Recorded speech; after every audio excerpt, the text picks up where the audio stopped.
Good morning. Today is the 12th day of Elul, the 29th of August.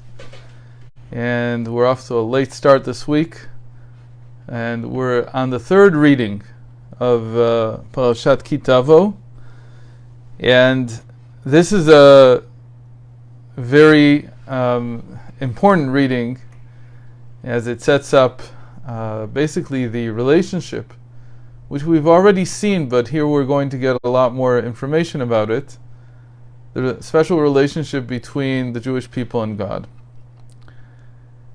And I want to read the way that Moshe Vishnevsky translated this and his additions, because he gave it a very interesting title. He called it the Ever New Covenant, or as I would maybe even say it, it's the ever fresh covenant.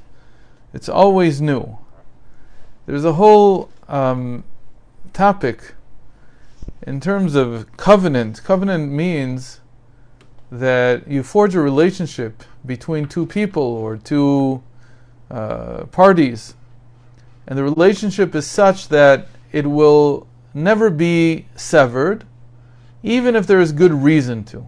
That's what a brit, a covenant, literally means.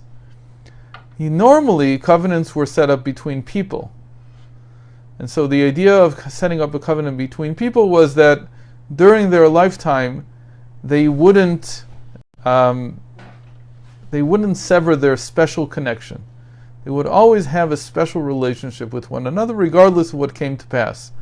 And we know these things as even children's games, or something that looks childlike, that people call themselves blood brothers, and the reason they do that is because maybe they cut themselves and they mix their blood, and all kinds of different ideas about this in the world.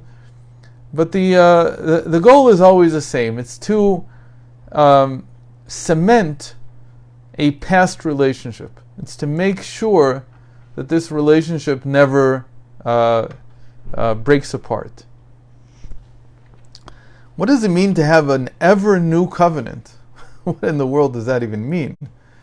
If the idea of a covenant is to ensure that we never part, and we're cementing the past, what does it mean to renew it all the time? On the contrary, you would say that something that needs to be renewed all the time is actually exactly the opposite of a covenant. But even if it doesn't need to be renewed, let's say it's always the same, it's not changing, it's enforcing the past, let's call it, but somehow it itself is letting new things in, so that it would almost seem to be, and maybe not seem to be, maybe it is, a contradiction in terms. But that is exactly the nature of the covenant between the Jewish people and God because of the Torah. Now here we have that there are different reasons why God made a covenant between himself and the Jewish people. And to get to these reasons, we're going to have to look at the 3 times that the Torah mentions this special word, segula. And we're going to define this word and look at it and see how it's used in 3 different instances in the Torah, and then we'll have a different understanding of what it means that the relationship, the covenant between the Jewish people and God is ever new. It's always renewing. So I just want to read it the way it is here in the Vishnevsky translation. As you have been taught, whenever you are studying the Torah, performing God's commandments, and we're looking at Deuteronomy 26:16, you should feel as if God is forging his relationship with you anew every day. This is literally Rashi on this verse. The verse says, this day, meaning today, God is commanding you to perform these laws. How can we even say that? How can Moses even say that? Because God did not command them on that day to perform these laws. God commanded them a long time ago. Some of it was 40 years ago, some of it was 39 years ago, some of it was 38 years ago. What's this idea that today God is commanding you? So it has to be interpreted that there is an ability when studying Torah, when learning Torah, to feel that we're being commanded today to follow this, meaning we're not following something from the past. And this is a completely different way of looking at Torah. Torah is not a snapshot of something that happened in the distant past. The Torah is a means, or as we'll call it, the sign of the covenant, the sign of the relationship that exists always between the Jewish people and God. It's not, as it might seem, some snapshot of the past. It's not some archaeological find having to do with something that was 7,000 years ago or 6,000 or 5,000, whatever it was. It's something that is occurring right now. So he says, in addition, you should feel this way even when you are not studying the Torah, performing any specific commandment. For example, even though you will only fulfill the commandment to bring your first fruits to the temple once a year, you should relate to this commandment every day of your life with the enthusiasm intrinsic to a new experience, as if this very day God your God is commanding you to fulfill these rules and ordinances. And you will safeguard and do them with all your heart and with all of your soul. So this is a truly different outlook on what the Torah is. The Torah is a vehicle by which to feel the renewal of the connection between God and yourself.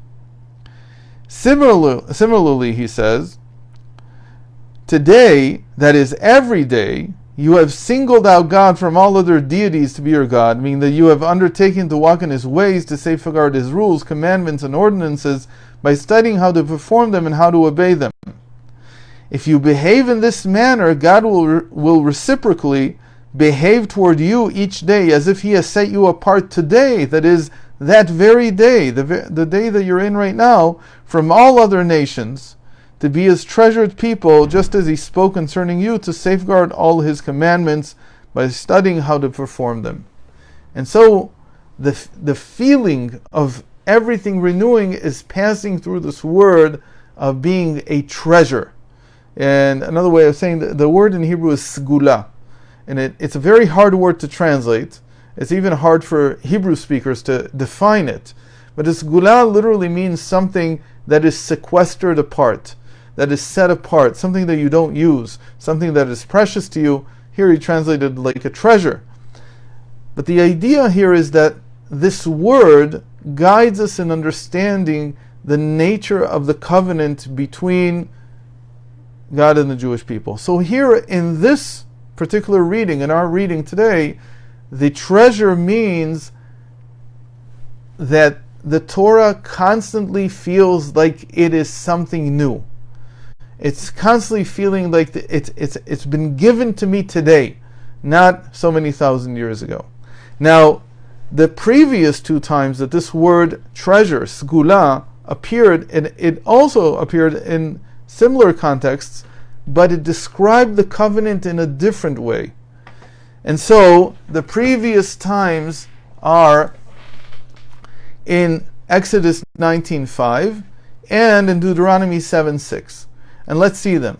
In Exodus 19:5 he says, "Now then, if you obey me faithfully and keep my covenant, you shall be my treasured possession among all the peoples. Indeed, all the earth is mine." Here he doesn't say anything about the Torah being something that feels fresh and new. He just says, just the fact that you'll keep the Torah, that will make you into my treasure. And the third time, which we said is in Deuteronomy 7:6, it's a little bit longer. I want to read the verses to get an idea of what he's saying. "For you are a people consecrated to your God. Of all the peoples on earth, your God chose you to be God's treasured people." So we have this word again, segula, of being a treasure, of being sequestered. But now here he gives us a reason. And he says it is not because you are the most numerous of peoples that God grew attached to you and chose you. Indeed, you are the smallest, the minutest of all people.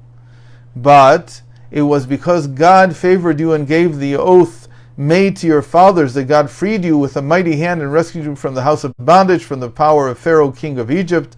Know therefore that only Your God, Havaya, is God, the steadfast God who keeps the divine covenant faithfully to the thousandth generation of those who love God and keep the divine commandments. Okay, so these were the 3 times. Now let's put them in a little bit of a different order, and we'll see what's going on here. Really, the first one is the one that says that you are sequestered, you are a special treasure because you are the least of all nations. This is what the Baal Shem Tov, the founder of the Hasidic movement, would call hachna'ah, submission. It means that the reason that I can be a treasure is because I feel that I'm the least worthy of being a treasure. That I have no merit except for the merit of my forefathers, not my own. The second time this word treasure appears, it just says that you're a treasure because you keep the Torah. It doesn't say anything about the nature of the Torah. The third time, in our portion, it says you are a treasure because you keep the Torah not just as keeping it, but because you feel that the Torah is renewing every single day. So this second and third times are what we call separation and sweetening. The second time in Exodus, when he just tells us it's because you keep the Torah that you're a sequestered treasure, that is what we call separation. Separation means that the person is not looking for any experience, they're not looking for anything special, they don't feel the least, they don't feel the most. What they focus on is just the godliness of the Torah. They just focus on identity, of connecting to godliness. And the connection is through the Torah. The third time in our portion is that we connect through the Torah, but here we do experience something. And this is called sweetening, because we're not just experiencing the Torah, we're actually experiencing that the covenant is being renewed every single time that we study Torah. Now, so this is a full sweep of the Baal Shem Tov's 3 stages called submission, separation, and sweetening.